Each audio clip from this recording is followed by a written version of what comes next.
Bismillahirrahmanirrahim.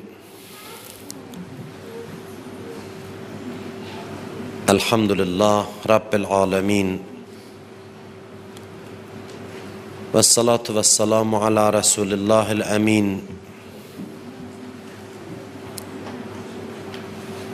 Habibi ilahina ve tabibi nüfusina Ebil Qasimil Mustafa Muhammed.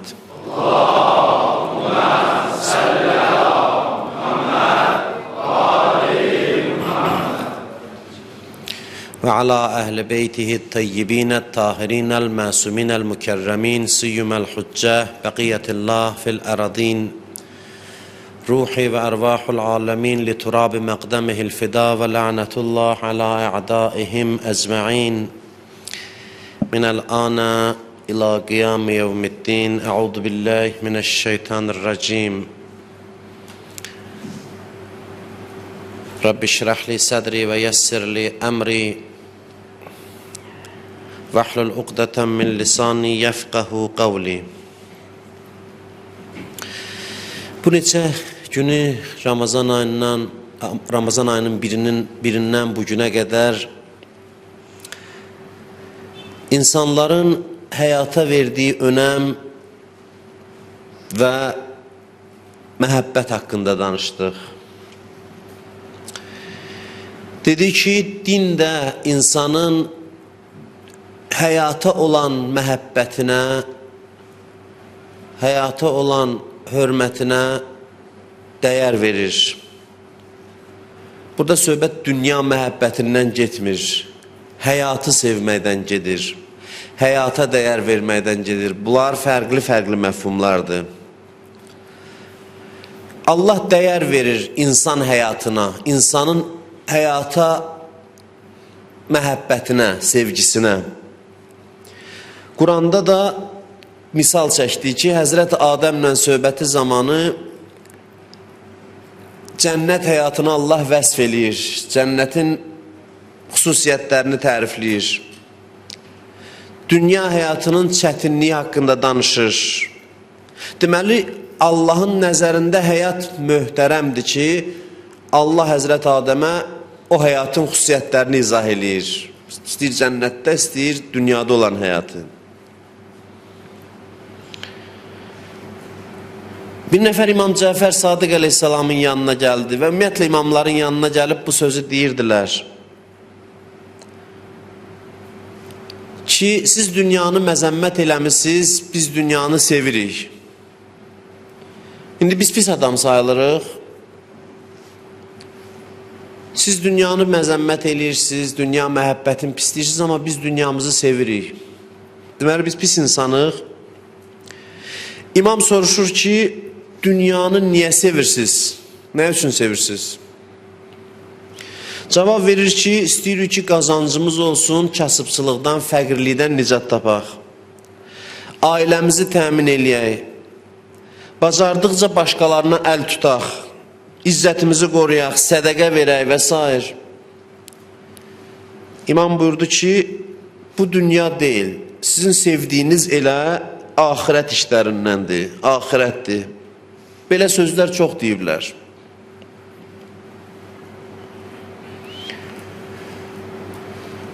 Həyat mövzusu, dünya həyatı mövzusu çox önəmli, dəyərli bir mövzudur. Çox mühüm, gözəl bir mövzudur, dəyər veriləsi bir mövzudur. Bizim dünya həyatımızın keyfiyyəti, bizim imanımızın güzgüsüdür. Bizim imanımızı bilmək üçün bizim dünya həyatımıza baxa bilərik, baxmalıyıq. Dünya həyatımızın səliqə səhman içində olması bizim imanımızın göstəricisidir. Dərhal sözümə irad tutmasın. Bəzi bəhsdən bixəbər adamlar ki, deyə bilərlər ki, filan kəs dedi ki, yəni dünyası abad olan, yəni gərək varlı olasan ki, bilinsin ki, sənin imanın kamildir. Söhbət varlılıqdan, kasıbçılıqdan getmir. Söhbət həyatın səliqə səhman içində olmasından, nizam intizamlı, uğurlu olmasından gedir. Həyatın keyfiyyətindən gedir. həyatdan alınan ləzzətdən gedir, xoş əhval-ruhiyyədən gedir, dəqiqlikdən gedir, münasibətlərin qaydasında olmasından gedir. Bu imanın güzgüsüdür. İstəyirsən bir adamın imanının səviyyəsini biləsən, biz qeybdən xəbər verə bilmərik ki. Ümumiyyətlə biz cəmaatın imanının səviyyəsini araşdırmırıq, amma hər halda adam özü öz imanının səviyyəsini də bilmək üçün, başqalarına da aldanmamaq üçün Allah meyyar qoyub ki, dünya həyatı imanının güzgüsüdür.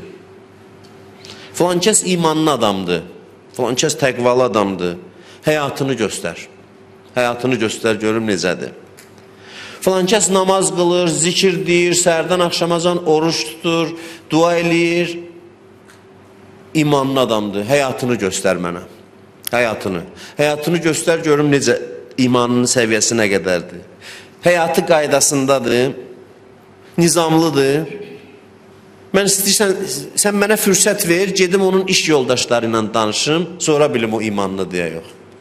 Gedim iş yoldaşları ilə danışım, görüm bunun əməyə, işə münasibəti necədir, işdə nə qədər dəqiq adamdır, işə nə qədər vaxtında gəlir, nə qədər vaxtında gedir, nə qədər işdə çalışqan adamdır.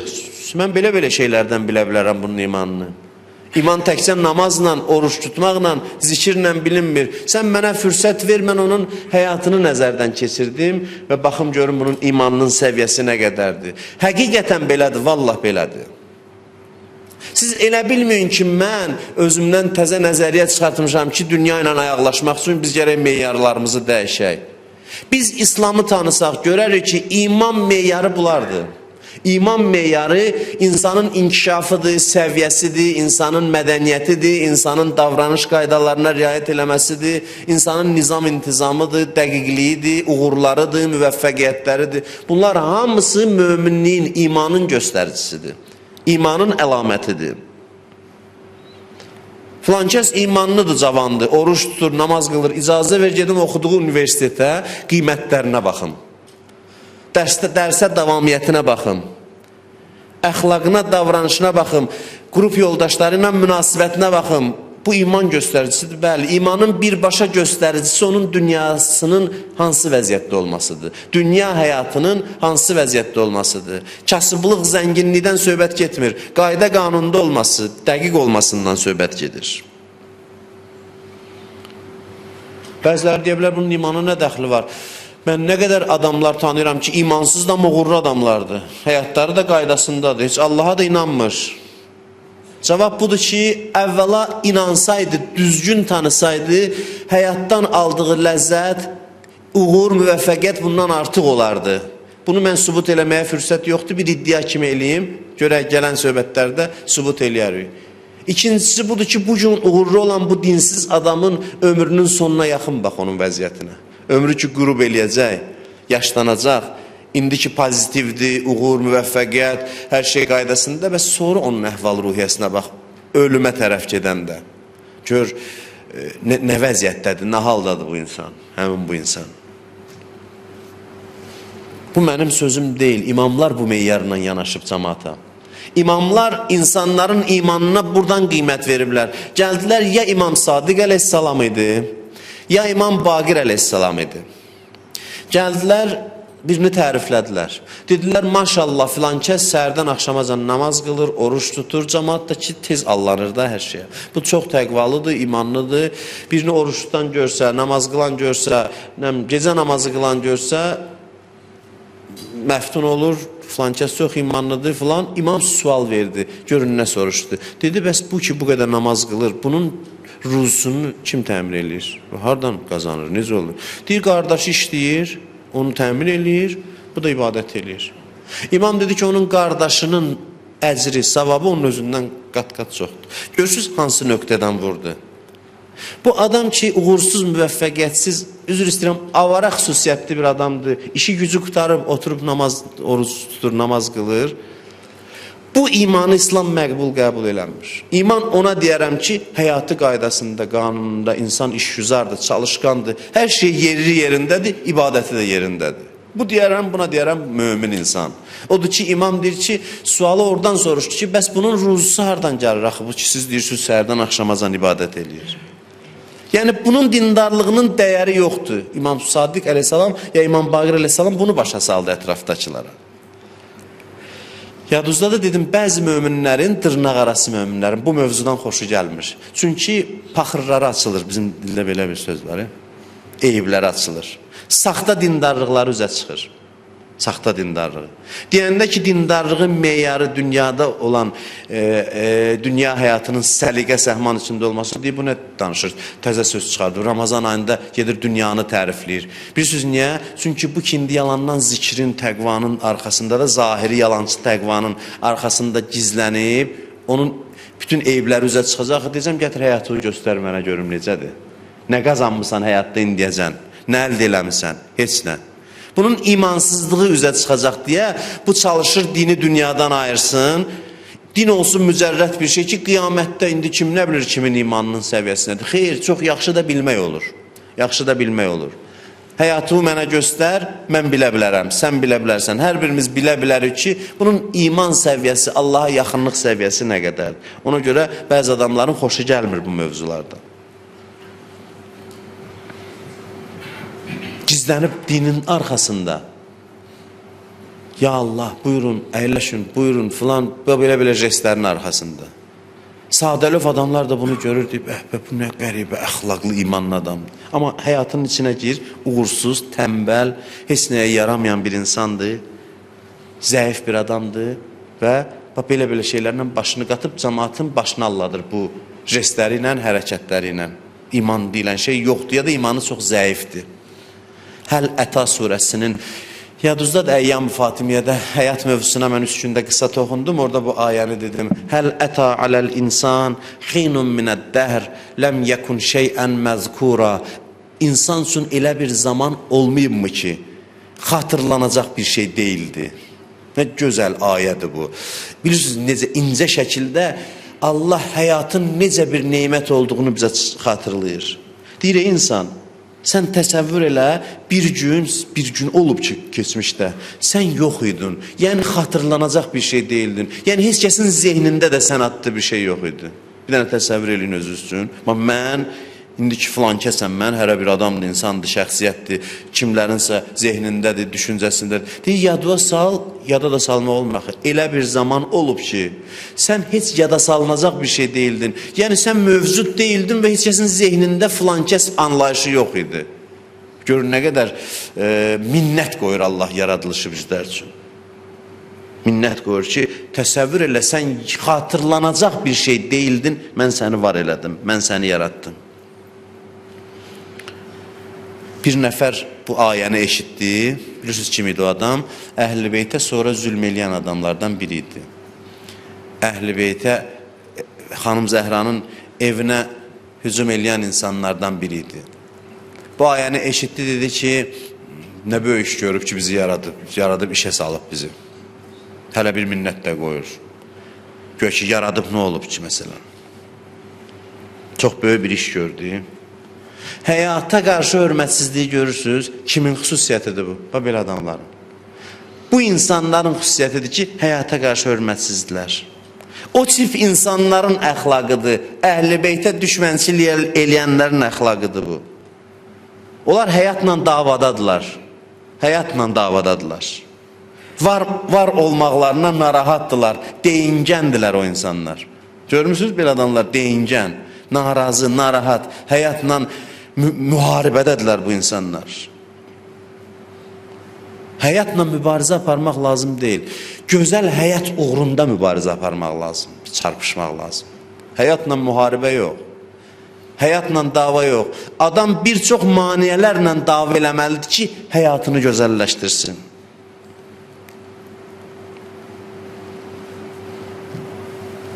İnsanları həyatı ilə tanımalıyıq və dəyər verməliyik. İnsanlar həyatı özünə neymət bilməli, neymət kimi dəyərləndirməlidir. Həyatı sevməlidir. Həyata aşiq olmalıdır. Dünyaya yox, həyata aşiq olmalıdır. Elə bir abituriyent universitetə hazırlaşır. Dərsdə kitabları qoyub qabağına. Buradan gəzmək, əylənmək fikri gəlir. Deyir, buna baxayım, mənim günümə bax. əsəbləşə dərs oxuyur. Hərdən kitabları vurur. Vurur, atır, təzdən götürür, məcbur olur, oxuyur. Ola bilər bu universitetə qəbul olunsun, amma bundan alim çıxmaz. Bu düşüncəli insandan alim çıxmaz. Elmə bu münasibətdə, elmlə düşmən olub elm oxuyan adamın alim olması mümkündür. Elmlə davada ola elm oxuyanın. Əşi bu nədir, mənim də günümə bax falan, bir elm oxuyarlar. Mən onun valideyninin yerinə olsam, deyərəm, ay bala, qoy kitabları kənara, ged oyna. Məcbur deyil. İndi də elmi də bəzən bütə çeviriblər. Elm oxumaq çox yaxşıdır, gözəldir, təşviq eləyək. Mən də minbərdən nə qədər dəfələrlə demişəm, Allah da bəyənir. Amma da büt deyil ki, mütləq bu olsun ki, mənim oğlum falan yeri qutarıb. Buna çevrilməsin. Bunu da oyuncağa çevirməyək, şan-şöhrət vasitəsinə çevirməyək. Bəziləri həyata bax, bu abituriyent elmə yanaşdığı kimi yanaşır. Həyatla dava eləyə yaşayır. Deyinə yaşayır. Amma biz nə deyirik? Deyirik, yox. Həyat Allahın bizə verdiyi ən böyük neymətlərdən biridir. Allahın hədiyyəsidir. Allah bizə bəxş eləyib. Amma bəziləri bunu başa düşmür. O qədər halsız, yararsız adamlardır ki, həyatı söyə-söyə yaşayırlar. Həyatı təhqir eləyə yaşayırlar. Allaha hörmətsizliyidir bu yanaşma. Allahın verdiyi hədiyyə hörmətsizliyi, Allahın özünə hörmətsizliyidir. Bunların həm həyatdan acığı gəlir, həm ölümdən. Belə adamlar var. Nə yaşamaqdan xoşlanır, nə də ölmək istəyir. Bilmirsən, nə istəyir? Dəyər vermir verilən həyata. Və naşükürlüyün mahiyyəti budur. Bilirsiniz, haçan şükür eləyən bəndə ola bilərik? Əvvəl həyat neymətini dəyərləndirsək. Biz nəyə şükür eləyirik, o da eləsək, yadımıza düşsə. Bugün qazanmışam, şükür ay Allah sənə. Pul gəldi mənə. Amma həyatın özünə şükür eləyən adamlar, şükür eləyən insanlardır. Və qalilun min ibadiyyəş şəkur. Şükür edənlərin sayı çox azdır. Allah gileylənir. Həyat neymətini dəyərləndirənlər azdır. Allahın əsas neymətlərindən biri və birincisi bizi var eləməsidir.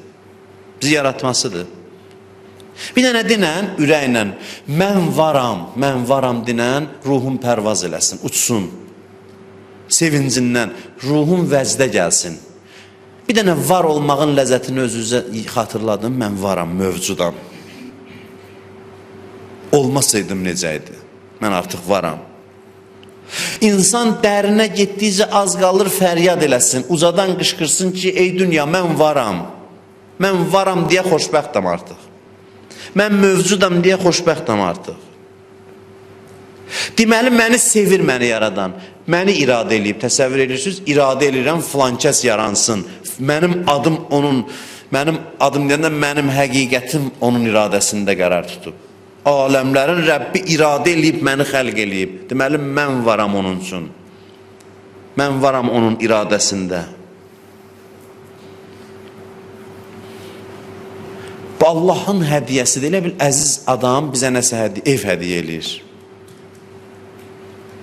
Ev hədiyyə eləyir. O evin bəzi yerlərində, məsələn, divardan suvaq da tökülüb, bəzi yerləri nasazdır.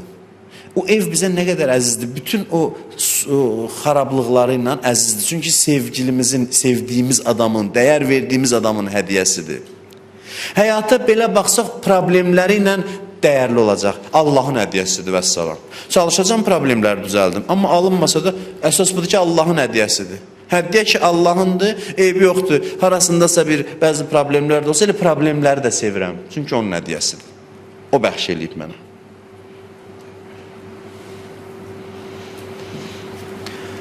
İnsan həyata belə baxsa, istəyər səcdəyə getsin, qalxmasın ki, ilahi, mən sənə minnətdaram, məni yaratmışsan. Mən sənin verdiyin həyatı bütün qaydaları ilə sevirəm. Sən tənzimləmirsən, sən belə məsləhət bilmirsən ki, həyat belə olsun. Bax, necə ki var elə. Sən belə məsləhət bilmirsən, səhər durmalıyam, işə getməliyəm, gözəl qaydadır. Sən tərtib eləmisənsə, gözəldir. Sən tərtib eləmirsən. Axşam yatmalıyam, istirahət eləməliyəm. Nə gözəldir. Səhər işləməliyəm, axşam yatmalıyam. Çünki sənin müəyyən elədiyin qaydadır. Günlər təyin eləmisən, həftələr, aylar təyin eləmisən. Ömür belə keçir. Bəzən yıxılmalıyam, bəzən durmalıyam, bəzən qalibəm, bəzən məğlubam. Hamısı gözəldir. Çünki bu sənin planındır. Sən tərtib eləmisən. Bütün qaydalarını sevirəm. Ən gözəlini seçmisən. Ləqəd xələqnəl insan fi əhsəni təqvim. Biz insanı ən gözəl biçimdə yaratdıq. Hər şeydə ən gözəl şəkildə tənzimlədik. Savadlanmaq üçün oxumalıyam, nə gözəldir. Ruzu qazanmaq üçün işləməliyəm, nə gözəldir. Bütün xırdalıqları ilə sən tənzimləmirsən bu həyatı, bəli, mən sevirəm həyatı. Həyat mənim üçün dəyərlidir. İndi belələri də var ki, həyatı sevir, həyatı bəxş eləyəni yaddan çıxardır. Onlar heç, onlar istisna. Həyatı aşıq olur, həyat verəni görmür. Beləsi də var ki, namaza aşıq olur, Allahı görmür. Allah deyir, burada namazını saxla, valideyn çağırır, müstəhəb namaz qılır. Valideyn deyir, get çörək al, deyir, yox, mən namaz qılıram. Vallahi yaddan çıxartdı, namaza bağlandı bu. Şeytanın, iblisin ibadətə bağlanması kimidir. İblis şəraba bağlanmamışdı ki. İblis, şeytan deyirdi ki, mən ibadəti sevirəm, sənə ibadət eləyim, amma özüm necə istəyirəm elə. Bir adam elə ibadətə də belə bağlana bilər, həyata da belə bağlana bilər. İndi onlara görə biz həyatı niyə tənqid eləyək? Həyat gözəldir, həyat verənin bizə verdiyi neymətdir. Onu onunla əlaqəli bilsək, çox gözəl. İndi bir adam yenə deyirəm, həyata aluda olub, həyat bəxş eləyəni yaddan çıxardıb, o heç, o səhv eləyib. O səhv eləyib, biz həyat haqqında niyə səhv eləməliyik? Amma həyat verəni tanıyaq və həyatı sevək, bu çox gözəldir. Bu çox gözəldir. Həyatı sevmək dünyapərəstlik deyil. Həyatı sevmək insana gözəl əhval-ruhiyyə bəxş eləyir. Dəyər ver həyata, qiymət ver həyata. Həyat o qədər dəyərli olsun sənin, çünki dəstəmazla yaşayasan. Daimul vuzu var.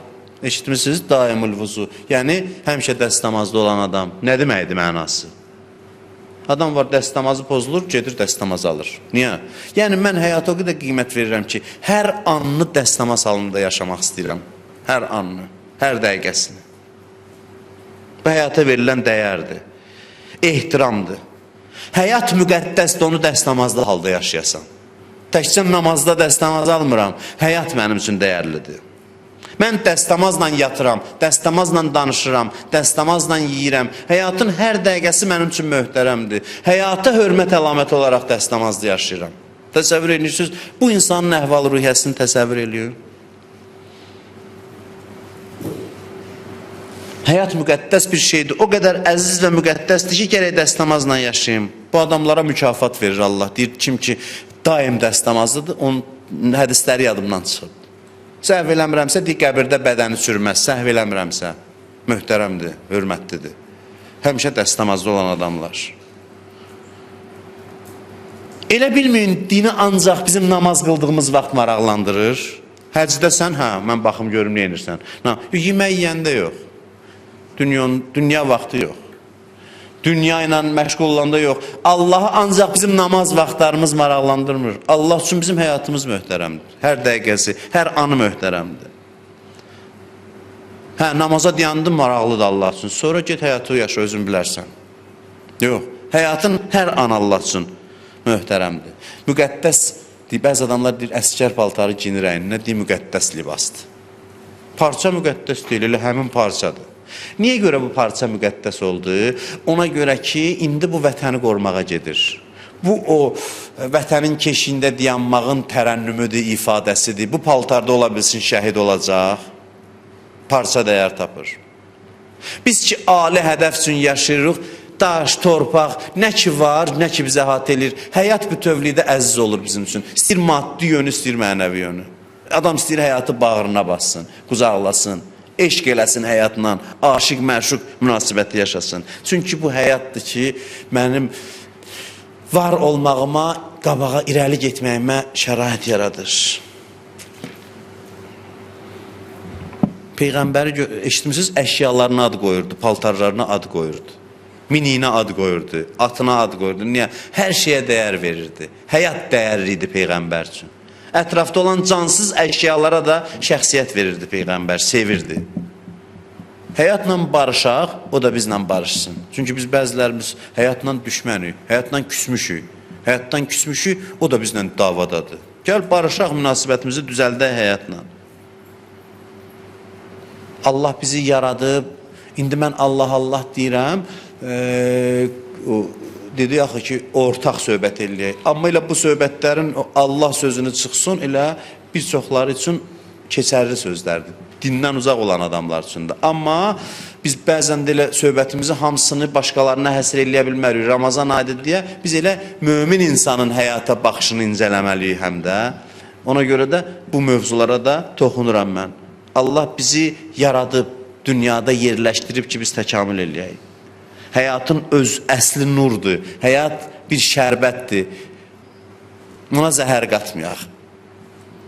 Ona zəhər qatmasaq, həyat gözəldir. Həyat da, ölüm də əslində kökündə təmiz və gözəldir. Həyatın müəllifi Allahdır.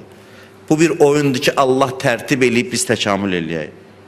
Bizim bugünkü müqəddiməmizdir bunlar. Biz sübut eləməyə çalışacaq bu Ramazan ayında, Allah bizə nəsib eləsin.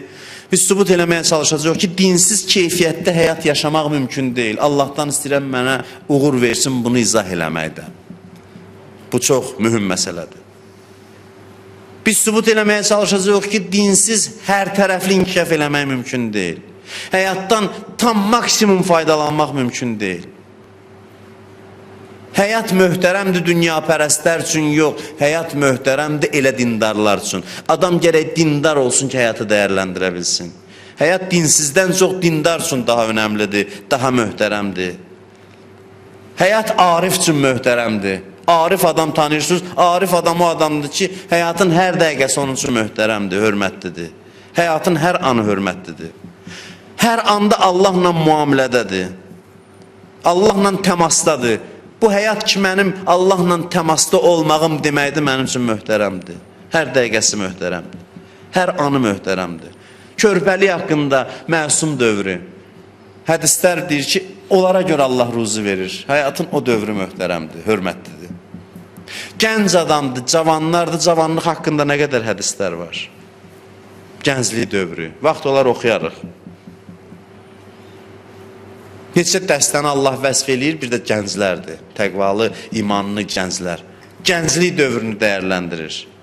Evlənmək nə qədər hörmətlidir, möhtərəmdir. Evlənmək anı biz elə bilirik, o dünya işidir, namaz, dünyanın namaz. Allahın işi nə işi var, biz evlənirik, evlənmirik. Allahın işi biz budur ki, namazı qıldın, qılmadın. Allah deyir, toy gecəsi gəlinlə bəyin duası qəbul olunur. Neçə yer var, bir də odur. Qəribə ki, Allahın nəyinə lazımdır toy gecəsi dua qəbul eləsin. Heç bəylə gəlinə demişik, məni dua elə. Demişsiniz belə. Gülməlidir. Çünki biz ağlımıza gəlmir axı Allah toya dəyər verir. Toy öz-özlüyündə dəyərlidir. Bu iki nəfər evlənmişdi, gəldi. Deyir, evləndilər. Toy gecəsi, zifaf gecəsində bəylə gəlin tənha qalıb. Oğlan deyir, gəl bir ki, sual var. Sual verim sənə, yoxlayayım səni. Deyir, buyur. Deyir, Allahı necə tanımısan? La ilahə illallahın mənası nədir? Peyğəmbər belə qiyamətdən soruşur. Oradan soruşur, buradan soruşur. Qız da baxır, deyir, bilmirəm, qəbrin əvvəl gecəsidir, ya toy gecəsidir bu gecə. Mən bunu ayırt eləyə bilmədim. Toy mərasimi, əqd mərasimi, evlilik mərasimi Allah üçün möhtərəmdir. İki gəncin evlənməsi möhtərəmdir, hörmətlidir. Allah iki gəncin evlənməsinə dəyər verir. Hədislər var. Hədislər var ki, xüsusi, yəni mən qeyd eləmədim, biraz ehtiyat edirəm, oruc bu hədisləri deyim. Vaxt olar qeyd eləyərəm o evlilik haqqında olan hədislər, o gənclik haqqında olan hədislər. Toy möhtərəm bir mərasimdir, şad bir mərasimdir. Gətirib arağı ora töküb xarab eləyirlər. Bir vaxt mən eşitmişəm Azərbaycanlılar Necə indi məsələn yasda araq içmək pis bir şeydir, müqəddəsliyini sındırmaqdır. Bir zaman bizim düşüncəmizdə deyir belə olub ki, toy mərasimində araq gətirmək bilirsiniz yol verilməz sayılırmış ki, bu bədbəxtçilik gətirər. Yəni bu toy mərasimi möhtərəm imiş. Sonra deyirlər Çar Rusiyası zamanı bu şərabı gətirib lap belə demək olar ki, pulsuz paylayırlarmış ki, bu yayılsın cəmaatın içində. Çar Rusiyası zamanı. Yəni bizdə toya da münasibət belə olub. Çünki Allahın münasibəti belədir. Allah ancaq məscidlərdə deyil. Həyatın hər sahəsi Allah üçün əzizdir. Hər saniyəsi dəyərlidir. Yemək anı dəyərlidir. Bismillahla başla yeməyə. Nə deməkdir? Yəni mən dəyər verirəm bu yemək verdiyim ana, dəqiqəyə. Biz deyirik, bu dünya işidir. O adam ki tez-tez yeyir, durur, gedir, onu göstərir ki, həyatını dəyərləndirmir. Mənim kimi. Qiymət vermir, həyatına dəyər vermir. Bu deyir ki, əşi qoyun da yeyir, inək də yeyir, filan da yeyir. Amma başa düşür ki, sən insansan. İnsanın çörək yeməyi prosesi irfani bir prosesdir. İnsanın çörək yeməyi. Allah baxır, bəlkə də iftixar edir ki, bax mənim bəndəm oturub süfrədə, yemək yeyir, qidalanır, güc əldə edir, sonra xeyir işlər görür bu enerji ilə. Xeyir işlərə sərf edir. İndi baxın da sadə bir şeyə belə məntiqlə yanaş, yemək olur bir gözəl səhnə insan üçün.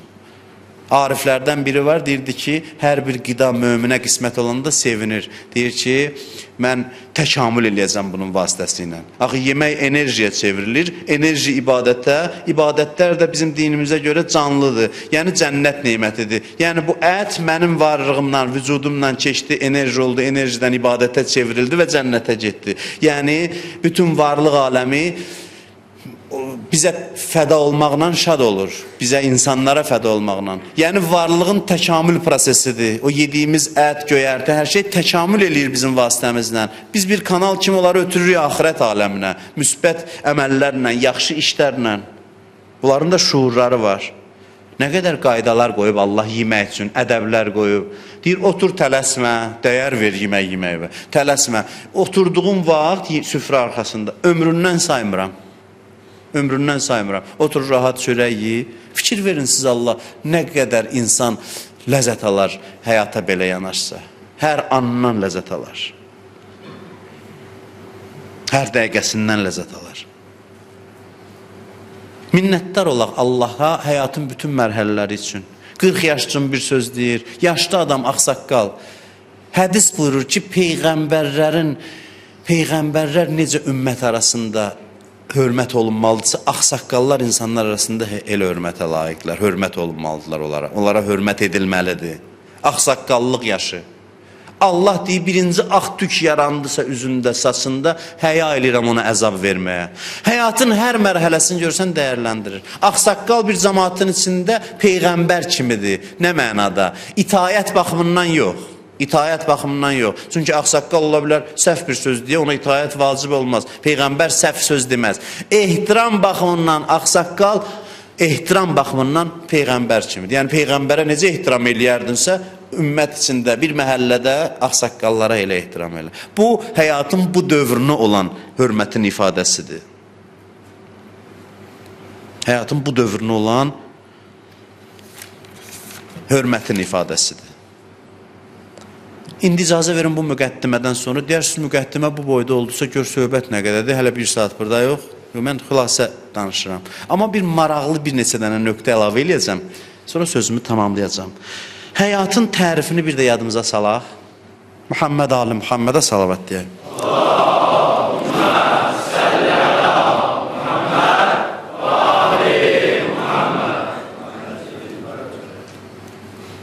Həyat nədir? Həyat istəklərimizə qovuşmaq üçün nə idi yadınızdadır? Kim qulaq asmayıbsa, bir-iki deyəsən dünənki yox, sırağa günkü söhbətə yazılıbsa qulaq asın ki, bunları başa düşəsiniz. Mən təzədən də izah eləməyim. Həyat istəklərə qovuşmaq üçün təlaşdır. Meyillərə qovuşmaq üçün təlaşdır. Həyat istəklərin idarə olunmasıdır. Çünki biz bütün istəklərimizə qovuşa bilmərik. Bəzi istəklərimizi bəzilərinə qurban verməliyik. Həyat meyillərə doğru hərəkət və mübarizədir dedik. Görsən elə hey meyllər istəyirlər. Həyatın tərifində meyllər aparıcı rola malikdir. Həyatın əsasını istəklər təşkil edir. Qulaq asın mənə. Həyatın əsasını insan istəkləri təşkil edir. İstəklər prioritet mövzudur həyatda. Həyatın ana xəttidir. Həyatın mühərriki istəklərdir, motoru istəklərdir. Yaxşılıqlara meyl, pisliklərə meyl, kamilliyə meyl, əyyaşlığa meyl. Həyatın bütün mərhələsi meyllər və istəklərdir. Biz istədiklərimizə tərəf hərəkətdir. Həyat yəni bu. Həyat budur ki, biz istəyirik, onu əldə eləmək üçün çalışırıq. İdarə edirik istəklərimizi. İstək meyl həyatın mühərrikidir. İstək vadar eləyir körpə ağlasın. İlk hələ dünyaya gələn kimi. Hərəkətlərinin motivasiyası, hərəkətlərinin qaynağı, səbəbi istəkdir. Elan eləyir ağlamağı ilə ki, mən yemək istəyirəm. Yeməyə tərəf hərəkət eləyir. İstəklər insanı balaca yaşdan idarə eləyir ta ömrünün sonuna qədər. İstəklərin girovundadır insan. İstəklərə tərəf hərəkətdədir insan. İstəklərə tərəf hərəkət həyatdır. Bəzi istəklərdən imtina eləməliyik bu prosesdə. Bəzi istəkləri bəzilərinə qurban verməliyik. Çünki bu istəklər toqquşur axı. İkisi də olmur. Bəzən gərək birini seçəsən, birini qurban verəsən. Hansına qurban verməliyik? Bunlar hamısı həyatın tərifindədir. Biz istəklərimizi idarə eləməliyik. İdarə eləməsək, istəklərimizi idarə edəcəklər. Biz müasir informasiya dövründə yaşayırıq. Qərbdə çox azadlıqdan danışılır. Oturub vicdanla danışsaq,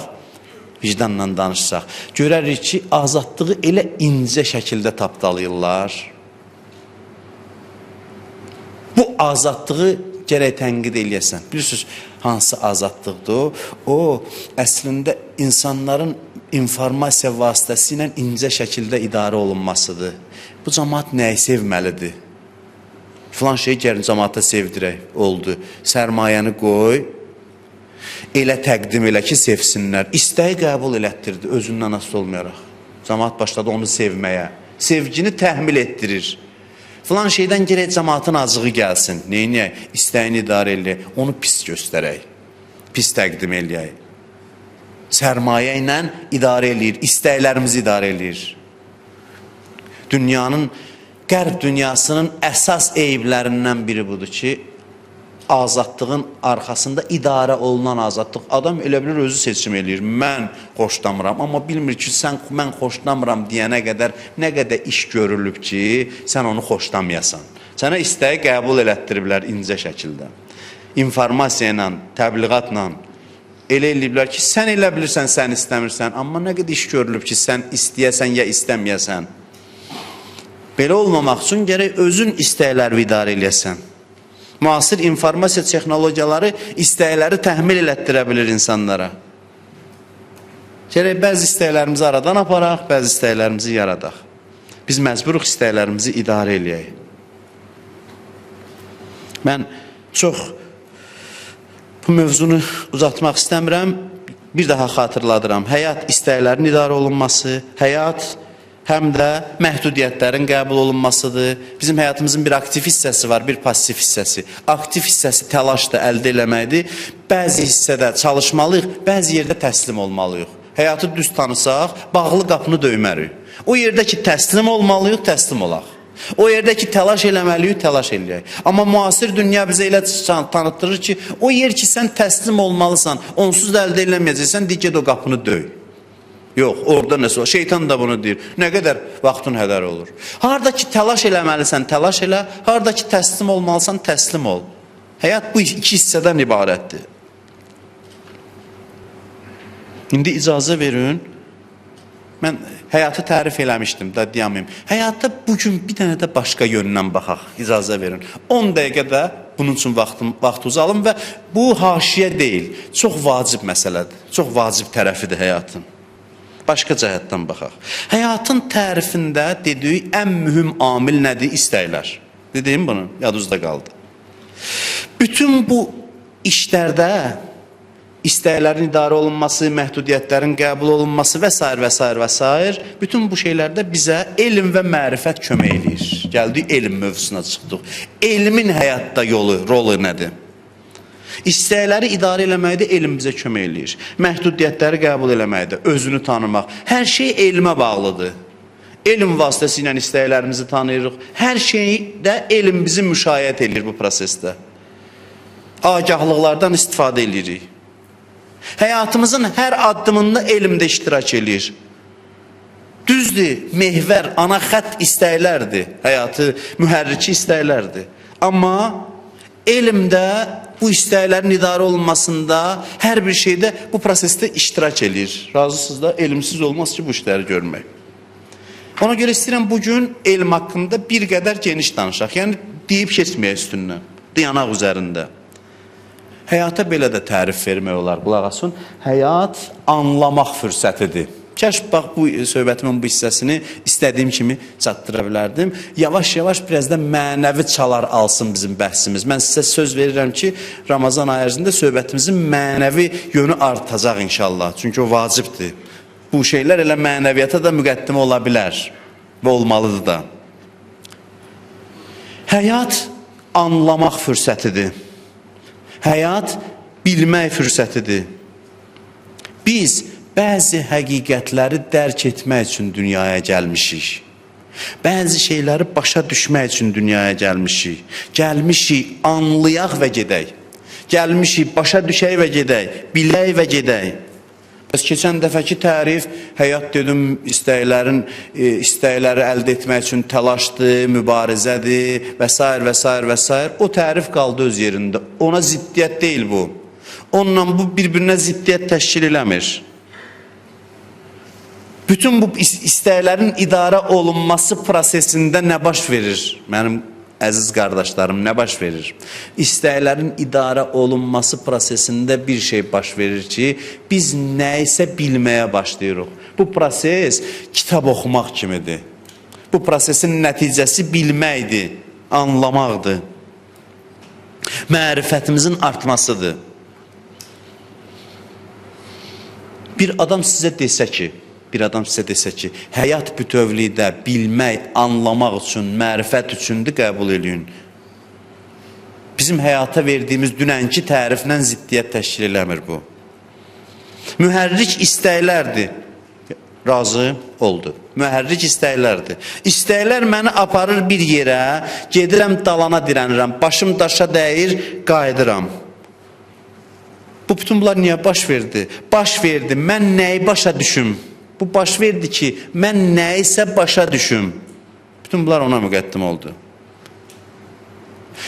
İstəklər məni apardı, getdim, daşa dəydim, qayıtdım. Bu proses niyə baş verdi? Mən nələrisə başa düşüm, bilim. Bax, əsas dava mərifət davasıdır. Mərifət üçündür bunların hamısı. Həyat bunun üçün deyil ki, biz başa düşək ki, dünya 5 günlüydür. Həyat bunun üçün deyil. Bəzi adamlar var, oturur arifanə danışır. 70 yaşı var. Deyir, çəkidir, 5 günlük dünyaymış. Bunu elə sən gərək 18 yaşında başa düşərdin. Bunun üçün 50 il yaşamağa ehtiyac yox idi. 50 il yaşamağa ehtiyac yox idi deyəsən, dünya 5 günlüydür. İbtidai bilgilərdir bunlar. 50 ildən, 70 ildən sonra indi başa düşüb dünya 5 günlüydür. Sənin 70 il ömründə ən ali biliyun bundan ibarətdir ki, dünya 5 günlüydür. Ən ali mərifətin bundan ibarətdir. Bunu 18 yaşında başa düşməliydin. 18 yaşında başa düşə bilərdin. İmam Sadiq 18 ilə belə seçmədim. Deyir, adamlar çox yaşayır ki, çox kamilləşsin. İmam Sadiq Aleyhisselam deyir ki, 18 il bəsdir bir insana. Düzgün yaşasa kamillik üçün bəsdir. Qalan artıq izafidir, artır. 18 ildə kamil ola bilər. Qaydasında yaşasa, 18 ildə. 70 il yaşayıb deyir, dünya 5 günlüydür. Ya dünya vəfasızdır, kimə məhəbbət göstərirsən, nankörlük eləyir. Qədri bilmir. Bunu anlamaq üçün 70 il vaxt itirdin. Ki, dünya vəfasızdır. Bunu elə ibtidada anlayardın. Əvvəlində tez anlayardın, tez başa düşərdin. 18 yaşında ruhun əsiri olmasaydı onu başa düşərdi. 50 il vaxt itirib ki, başa düşüb ki, dünya vəfasızdır. Dünyanın nəticəsi budur ki, biz nəyisə bilək, amma nəyi bilək? Yaşadıq nəyi bilək, nəyi mərifət tapaq. Həyat, ali həqiqətləri bilmək üçün verilən bir fürsətdir. Və o ali həqiqətlər üçün, o ali həqiqətləri yaşamaq üçün çaşdım. Bir də deyim cümləni ki, bu cümləni də yadda saxlayın. Həyat ali həqiqətləri bilmək üçündür və o ali həqiqətləri bilmək üçün yaşamaqdan başqa yol yox idi deyə bizi yaratdılar. Biz yaşamalıyıq ki, yaşamaq prosesində bəzi mərifətlər əldə eləyək. Ona görə bizə həyatı veriblər. Yaşamasaq bilə bilməzdik. Bu bilgi həyat vasitəsilə insana verilir. Həmin bax bu istəklərin idarə olunması, istəyin istəyə qurban verilməsi. Bu proses ki gedir içərdə. Bu prosesin nəticəsi nədir? Prosesin nəticəsi budur ki, içərdən başlayır elm bulaqları qaynamağa. Nəticə budur. Biz bilmək üçün yaranmışıq. Sən deməm. Biz anlamaq üçün yaranmışıq. Amma o bilgiləri bizə kitab vermir, həyat verir. Biz elə bir bilgilərə sahiblənmək üçün yaranmışıq ki, o bilgiləri ancaq həyat vasitəsilə əldə eləmək olar. Ali mərifətə çatmaq üçün yaranmışıq. Ali şeyləri dərk eləmək üçün. Həyat 2-3 dənə sadə şeyi başa düşmək üçün deyil ki, onu ömrün sonunda başa düşəsən. Həyat elə şeyləri başa düşmək üçündür ki, dillə demək olmasın. Bilməm, necə deyim sizə. Həyat elə həqiqətləri başa düşmək üçündür ki, yazmaq olmasın, ifadə eləmək olmasın. İnsanlar yaşayır, həyat nəticəsində bir şeyi başa düşsün ki, başqasına izah eləyə bilməsin. Çox ali həqiqətdir. İzaha sığmasın, bəyana sığmasın. Bəzilər oturur, adam atı olmasa bilmir ki, atı olmaq nədir. Adam övlad olmasa, övladı olmasa adamın, övlad nədir bilmir. Düzdür, bunlar mərifətlərdir. Amma nəhayət mərifət budur ki, həyatda biləsən ki, atı olmaq nədir, ya övladı sevmək nədir. Bunlar çox ibtidai bilgilərdir insan üçün. İbtidai mərhələlərdir. Həyatın son məqsədi bu deyil. Biz yaşayış nəticəsində hansı mərifətə çata bilərdik? Həyat bizə bunun üçün verilib ki, bəzi şeyləri anlayaq ki, onu ifadə eləyə bilməyək. O qədər ali həqiqətlər olsun. Mən bilmirəm ki, nələri başa düşməliyəm. Tutaq ki, sual verirsin, nəyi biz başa düşmək üçün yaşayırıq? Mən də sizə izah eləyə bilmirəm, nəyi başa düşmək üçün yaşayırıq. Amma bunu deyim sizə. Adam gərək həyatın əzəmətinə, həyatın qanunlarının mürəkkəbliyinə, sirriliyinə, öz əzəmətinə fikir verib başa düşsün ki, nəsə ali şey başa düşməliyəm. Nə bilmirəm. Həyat göstərir ki, mən bu həyatı yaşamaqla nəyisə başa düşməliyəm. Qoy heç o nədirsə bilmirəm nədir. Heç bilməyim nədir. Amma bu nəsə ali bir şeydir ki, bunun üçün bu büsatı qurublar, bu düzəni yaradıblar, bu həyatı, bu əzəmətdə həyat yaradıblar. Deməli, mən nəsə ali bir həqiqət başa düşməliyəm. 5-10 dənə sadə, bəsit şeyləri başa düşmək üçün yaranmamışam. İlahi, mən nəyi başa düşüm, nə istəyirsən məndən? O nə yazıya sığır, nə bəyana sığır, nə minbərdən deyiləsi bir şeylərdir ki, mən sizə deyim. Onun üçün yaşayıb tanımaq lazımdır, qabağa getmək lazımdır. Düz yaşa, bu həyat sənə elə mərifət versin ki, onu heç kəsə izah eləyə bilməyəsən. Mən də deyirəm, əlhəmdülillah, Rəbbil aləmin. Əllamə Qazi də deyir, əlhəmdülillah, Rəbbil aləmin. Mən nə başa düşürəm, o nə başa düşür. Gəl müqayisə eləyək. Mən nə başa düşürəm, o nə başa düşür. Həyat nələri başa düşmək üçündür? Dedi, həyat anlamaq üçün bir fürsətdir. Amma nəyi başa düşmək üçün? O hansı həqiqətdir ki, insan onu anlamaq üçün yaranıb?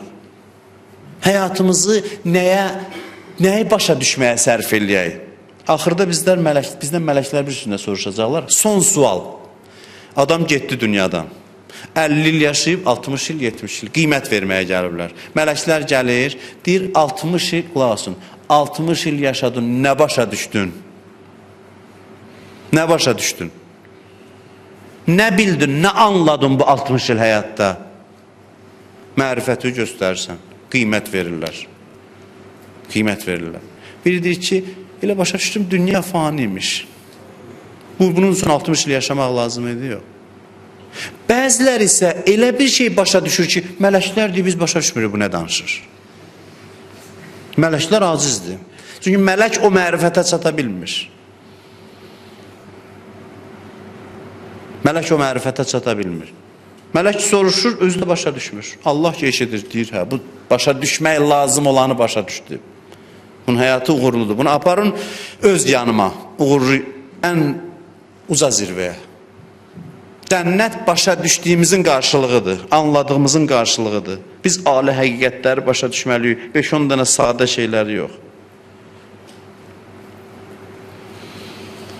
Sözümü bağışlayın, çox uzatdım. Əli əleyhissalam deyir ki, dinin məqsədi haqqında danışır. Peyğəmbərlər niyə gəlib? Liyusiru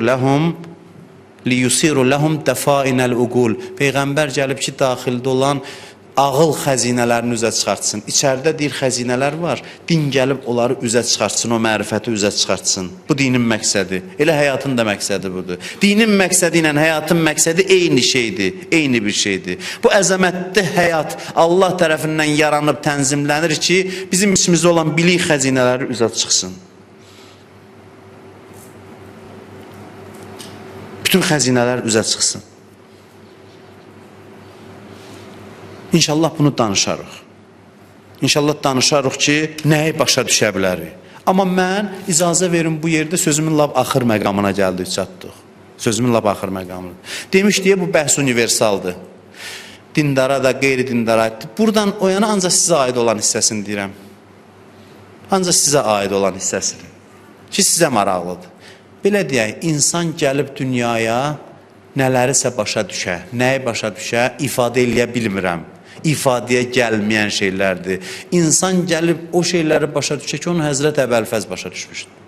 O şeyləri başa düşə ki, onu 13 yaşlı Qasım başa düşmüşdür. O şeyləri başa düşə. İnsan gəlib o şeyləri başa düşə ki, Əbəlfəz ağa haqqında deyir, Kana ammunəl Əbbas nafizəl bəsirə.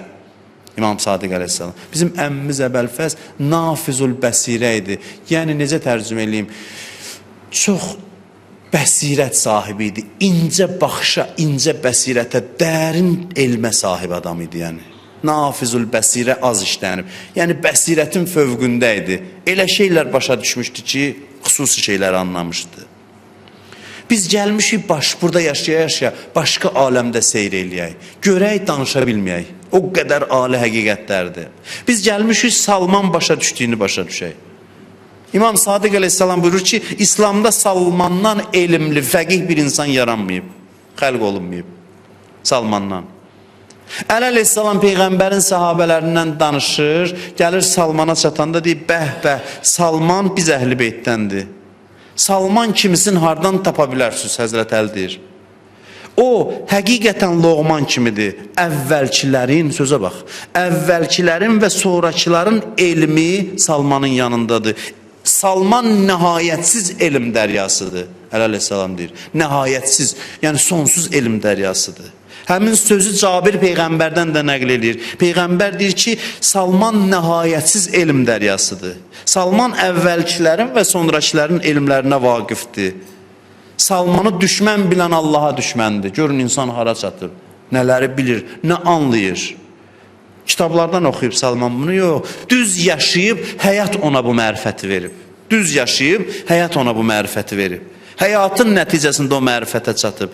Nəyi bilib Salman ki, biz bilmirik, onu demək olmur. Bunu da deyim, sözümü bitirim. Salman deyir ki, mən, özü deyir, ey insanlar, əgər bildiklərimi sizə desəydim, Salman dəlidir deyərdiniz və bildiklərimi sizə desəydim, deyərdiniz ki, Allah bunu öldürənə rəhmət eləsin, mənim qatilimə rəhmət oxuyardınız. Həyat gəlir bir yerə çatdırır insanı ki, insan elə həqiqətləri bilir ki, heç bir mələk, heç bir varlıq o sirlərə gedib çata bilməyib. Görün həyat necə sevilməli bir şeydir. Gör həyat bizi hara çatdırmaq üçündür. Bağışlayın. Çox üzr istəyirəm. Dönə-dönə üzr istəyirəm ki, vaxtınızı adət olandan çox aldım. Çox üzr istəyirəm ki, bəhsi sığışdıra bilmədim. Bu zamana inşallah gələn söhbətlərdə bunu nəzərə alarıq. Allahumma inna nes'aluke ve ned'uk bismikel azimil a'zam el-a'azzil ecellil ekram ve bil Hüseyin ya Allah. Ya Allah, ya Allah, ya Allah, ya Allah, ya Allah, ya Allah, ya Allah, ya Allah, ya Allah. İlahəllərimizi naumid qaytarma. Amin deyən dilləri lal öldürmə. Bağışlamamış bizi bu dünyadan aparma. İlahi bu orucları, ibadətləri bizdən qəbul elə. Bütün xəstələrə şifa, mərhəmət elə. Ölənlərimizə rəhmət, qalanlarımızı haqqa hidayət elə. İlahi bir neçə nəfər məndən dua istəyib, iltiması dua eləyib. Xüsusilə xəstəsi olanlar var. Səni and verirəm bu ayın şəhidi, əleyhissalamın ehtiramına. Bütün xəstələrə, nəzərdə olan xəstələrə şifa, mərhəmət elə. İzzətin xatirinə izzətimizi əlimizdən alma. Ölənəcən ömrümüzün son dəqiqəsinəcən bizə halal bir minnət ruzu mərhəmət elə. Hər kim malı ilə, canı ilə, elmi ilə, hər yolla sənin dini və bu xalqa, bu millətə xidmət göstərir, dünya və axirətlərin abad elə. Bugün, bu isti günlərdə öz iştirakı ilə bu məclisləri abad eləyən möminlərin dünyasının, axirətini abad elə. İlahi bizi danışdığımıza, eşitdiyimizə əməl eləyənlərdən qərar ver. İlahi bu sözləri hamımızın ürəyimizdə təsir elə. İlahi bizim bütün dərdlərimizə dərman elə. Günahkar gözlərimizi qiyamətdə ağlatma. Qarabağımızı işğal altından azad eləməkdə bizə kömək elə. Bizim xalqımızın bütün düşmənlərinə lənət elə.